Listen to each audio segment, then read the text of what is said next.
మొన్నే విశాఖపట్నం పెట్టుబడుల సదస్సు గ్రాండ్ సక్సెస్ అయింది.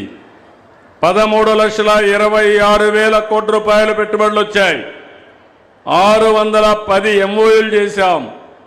ఇవి వస్తే 16 లక్షల మందికి ఉద్యోగాలు వస్తాయి. నా ఆలోచన ఒకటి, చదువుకున్న వాళ్ళు ఎవ్వరు కూడా ఇంట్లో కూర్చోకుండా పనిచేసే అవకాశాలు కల్పించాలని చెప్పి ముందుకు పోతున్నాం.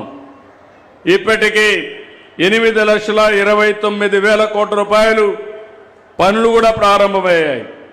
దీనివల్ల 7 లక్షల మందికి ఉద్యోగాలు వస్తాయి.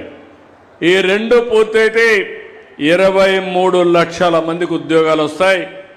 మొన్న చేసిన ఎంఓయూల్లో 11 ఎంఓయూలు ఈ అనకాపల్లిలో వస్తున్నాయి.